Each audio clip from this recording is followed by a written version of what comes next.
How would you like to have your own Airbnb property? Well, you know absolutely nothing about Airbnb. There's only three things you need. You need a listing, a creator, and an operator. And let me show you how to do this. This is my Airbnb property. Somebody left these behind. Aren't these cool? So if you really want to start an Airbnb business and you want to succeed and be profitable and you know nothing, you first go to Airbnb's platform and you find a listing that's winning anywhere. This is actually super simple. Open up your laptop right now. If you have a laptop in front of you, and just go to airbnb.com and then search anywhere. I've got a secret for you.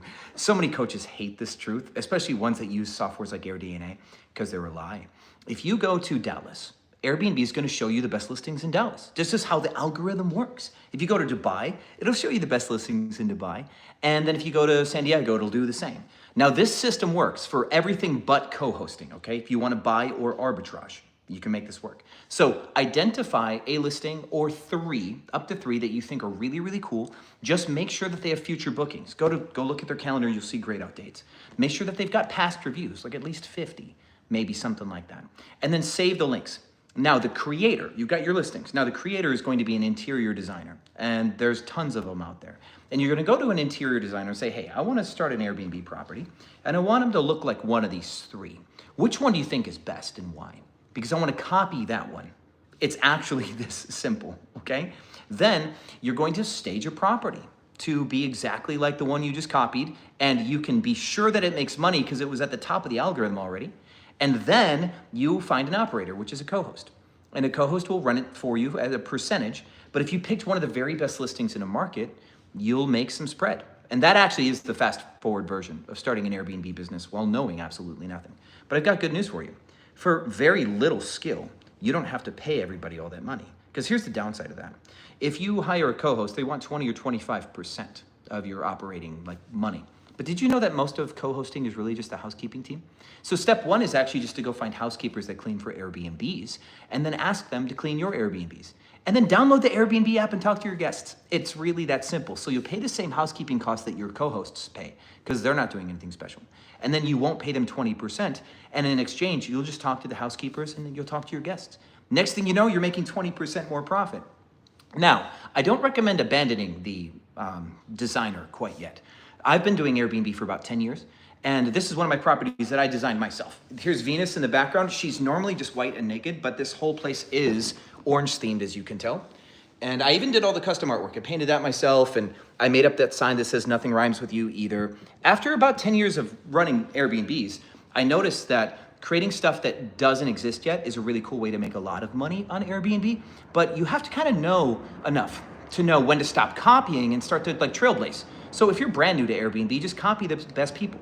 You could probably even just copy this listing. Just don't do it in Dallas, okay? Because this is my Dallas property. Go to Austin or Denver or something and copy this out there, okay? So once you learn a little bit, you can run your own business. Now the thing is it's not just exactly talking to your housekeepers and your guests. You will need to know how to run pricing strategy and stuff like that, but there's a playlist on this YouTube channel as well. Eventually, after you have a few properties, you might decide that you have a few kind of design styles that you think are really cool, and you can go validate that those design styles work in some markets, and then you can kind of do your own thing. I will tell you, some markets are harder than others. So if you want this to be easy, here's my last big tip for you. Hey, Aubrey, thanks for coming to the live stream, guys. So if you want this to be easy, go to markets where there's not a lot of really good hosts. I just coached a woman last night. She's 66 years old, just got into the Airbnb game. So anybody can get into the game, right? It's never too late to start.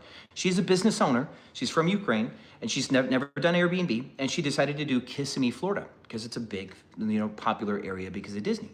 But she made the mistake of setting up a property to be kind of like a lean, minimalist hotel style, where in Kissimmee, everybody's to the moon themed with Disney and stuff.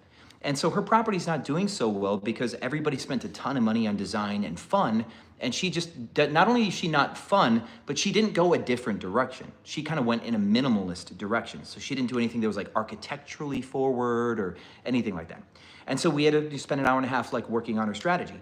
Kissimmee, Florida would be hard, for example, but you go to somewhere like St. Louis or Oklahoma City, Birmingham, Alabama, Milwaukee, and there's gonna be a lot of room there. You just wanna make sure that you're not at the very bottom of the market when you're new, because the way supply and demand works is demand will eat up all the listings, like Pac-Man, right?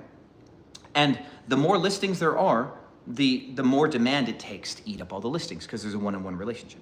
So let's imagine like the Super Bowl or some huge music festival where 1 million people go to a city. Well, if there's only 10,000 listings and 1 million people, all the listings get wiped out. But now imagine that like it's the middle of the winter, it's the cold north and nobody goes up north. Like basically like Game of Thrones season 8. Nobody wants to be up there. It doesn't matter how many listings there are if there's no customers, right? So those are the two dramatic endpoints. It's in the middle for you. Eventually you're gonna find that, there's gonna be 1,000 customers and 2,000 listings, which means the best 50% will get booked. So you just wanna make sure you're not at the bottom. So go to a market where if you're not confident that you're very good at copying things at a high level, just go to some sleepy markets. I do love rural markets, okay? And so if you wanna buy a property, that's not gonna be very difficult. You find a real estate agent, one that kind of just knows how to get a good deal, knows how to negotiate, get a good buyer's agent. And you do wanna make sure that the property you buy isn't gonna like be overpriced and where you might suffer some headwinds if there's a recession. That might be the only thing that I wanna say on that. If you do arbitrage, which is how I built a portfolio of over 150 properties, and it's what I've taught a lot for a long time, it's very sales driven. You have to know how to talk to landlords and get them to give you a property, but then you don't have to buy a property, you don't have to have much money. And I will say that in sleepier markets, in like Midwestern markets, landlords haven't heard about it as much, so it's easier to convince them to do the deal. I do have a whole playlist on pitching landlords on this channel as well. So I've got playlists for all of these things as you learn. If you do arbitrage, I've got a playlist on pitching landlords. If you are going to design a property, I've got a playlist on furnishing and design. If you have a property, I have a playlist on pricing strategy. And I've got some other playlists too, but those are the main ones I think you need to know. If you have questions about picking up your first Airbnb property, put them in the comments. I don't know if I told you, but my students have made over $1 billion doing this. It's been an adventure. And I do encourage you to fire your co-host as soon as you can. If you take the easy route and get started on your own, fire your co-host eventually and keep the money for yourself. You're gonna need it one day and you can reinvest that back to your business.